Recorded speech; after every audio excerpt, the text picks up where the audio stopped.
Just Michael here with Southland Kia. So unfortunately with this whole Corona thing, it makes the delivery of the vehicle a little different for us. So just as the test drive, I can be with you when you go on the test drive.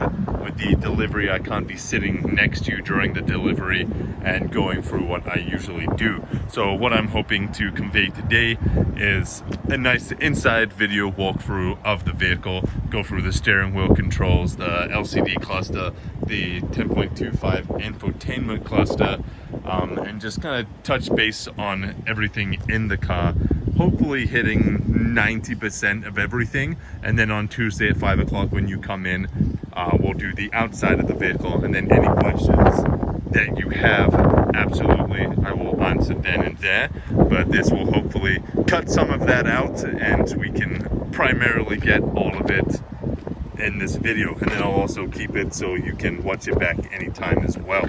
So without further ado, let us head in to the vehicle. So starting on the right hand side, nice and easy, right by the door handles is where you have the controls to the side mirror. So you move it to the L and then use this, it's going to control the mirror. Move it to the right and it's going to control that mirror, and then put it into the, there is no center, keep it on the side and that'll be fine. Your locking, unlocking, and then as for your windows and the locking for the rear windows as well. So down in the left area, this is the illumination. So as you turn it up or down, it will dim or brighten the LCD screen in the middle there. And then this button, not pressurized by a spring, is the engine immobilizer. So when it's in the orange light position, that's it saying it's turned off. And then regularly it's turned on. So what that's going to do is when you stop at a red light or a stop sign, it will kill the engine and your vehicle will sit idle. And all you have to do is touch the gas, and that'll bring the vehicle back, and then you go again. This next one is your lane keeping assist. So what that is it uses the camera at the front of the vehicle. It projects down onto the road and it picks up on white lines. So if you're going primarily used for the highway, I would say, it's going to find the highway lines on either side of the road, and it's going to use that camera to lock it into the road. And it's going to follow that road. If it takes a curve, it's going to follow the curve. If it loses projection on the line, then it will flash, it will let you know, and then it will turn white, which means it is no longer active. So easy way to see that is where that steering wheel is now. The steering wheel is white, and then when it's ready, it turns green. Much the same with the lane keep assist. It's white now. When it's ready, it will turn green. And then this one is your traction control button. So we'll turn these off and head to the center cluster here. So this is primarily what your center cluster will look like, with the options of flipping through. The speed will always stay in that right hand side of the cluster. See RPMs and speed on the right, with the American speeds in the smaller underneath as well. With the steering wheel, so with this button, it is a push projection, so you can use it with Sirius, say, built in. Let's play Sirius Hits 1, let's call it. Please say a command. Play XM channel 1. Sorry. Oh, I think it's channel 2. Play Sirius XM channel 2. I still didn't understand you. Please try your command again after the beep, or say help. Play FM 96.1. Now listening to FM 96.1.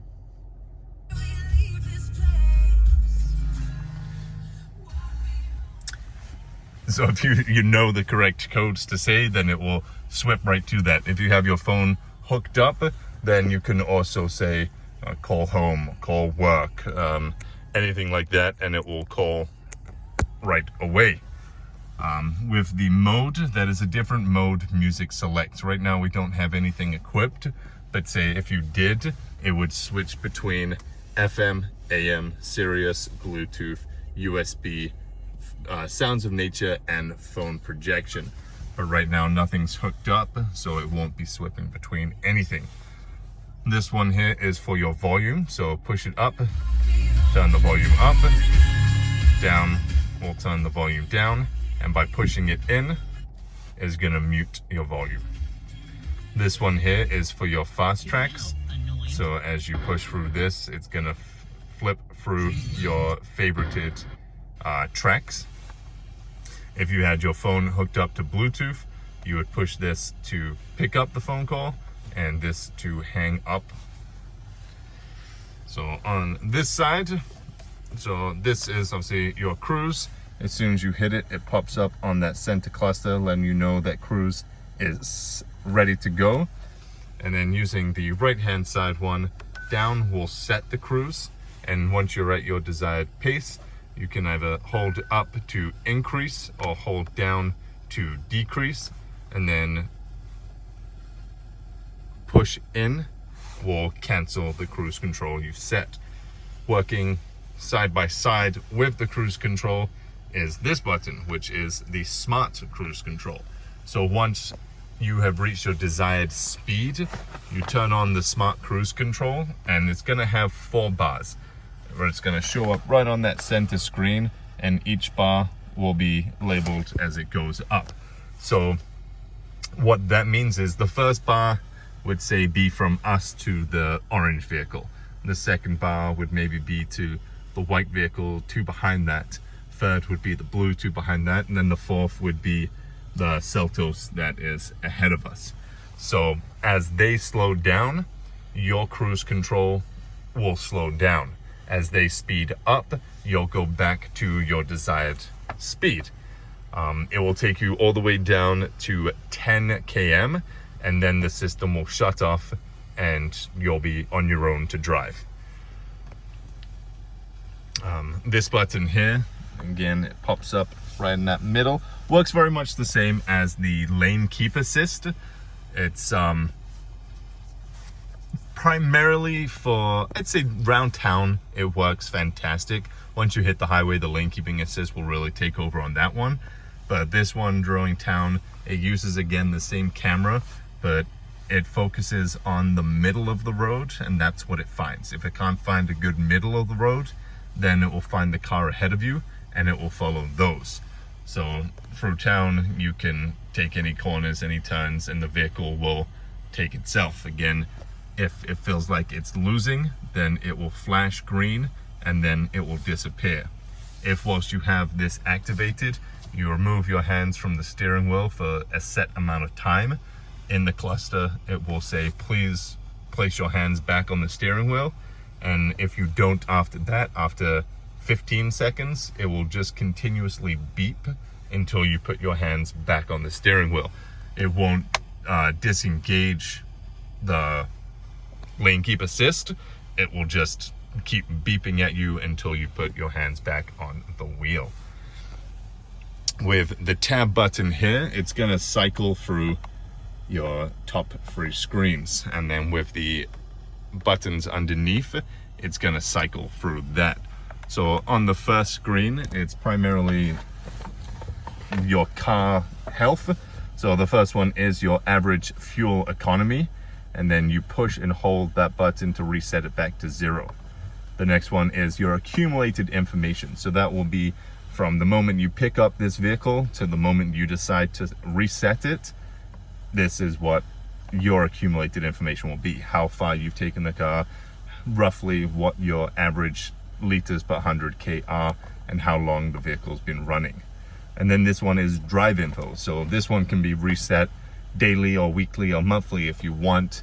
Say you're going for a trip up to Calgary, you can see exactly how many Ks it took you to get there, what your average liters per 100k on the trip to Calgary, and how long with the timer it took you to get there. And then with the next one, it's just going to show you what drive mode you are currently selected into. Where the next screen at the moment, it is just a compass because I haven't put the SD card for the navigation in. But once you're actually, no, sorry, the navigation is in, I just don't have a desired route. So let's pick a random route right now.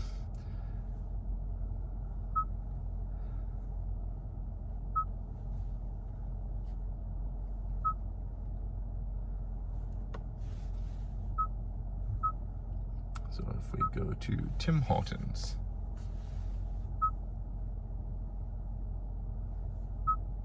So then once you have a destination, then this area will change to your destination. So once you started driving, if you're coming into a turn, it will tell you, take a left here or take a right here, and it will be more than just the compass, which is fantastic.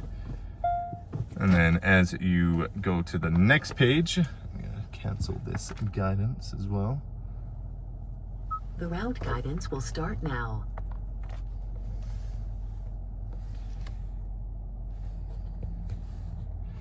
And I'm just gonna cancel this.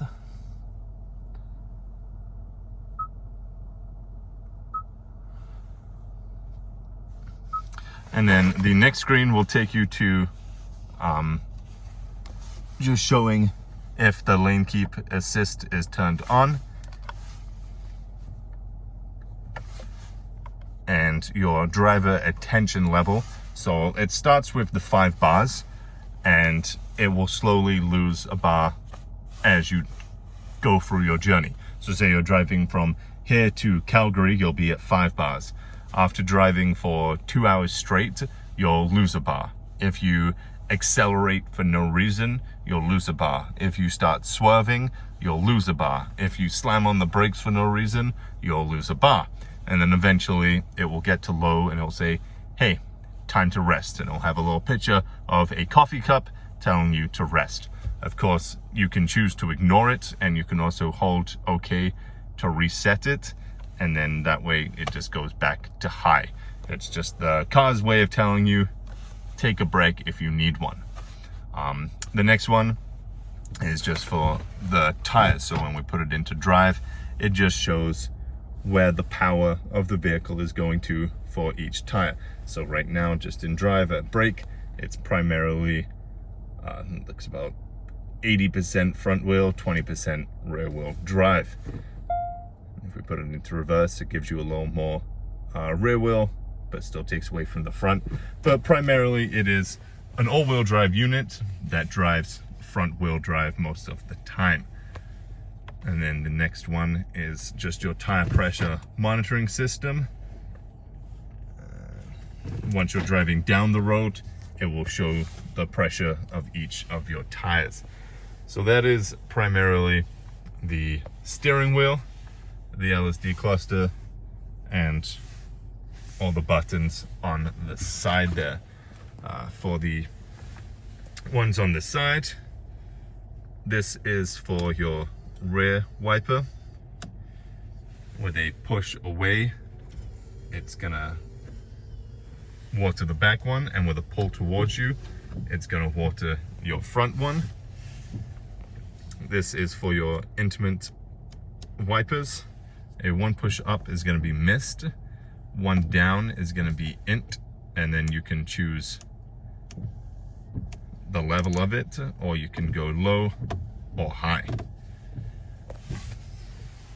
So the next one we'll touch base on is the center console, the 10.25 inch media display, and I'll do that in the next video for you, Michael.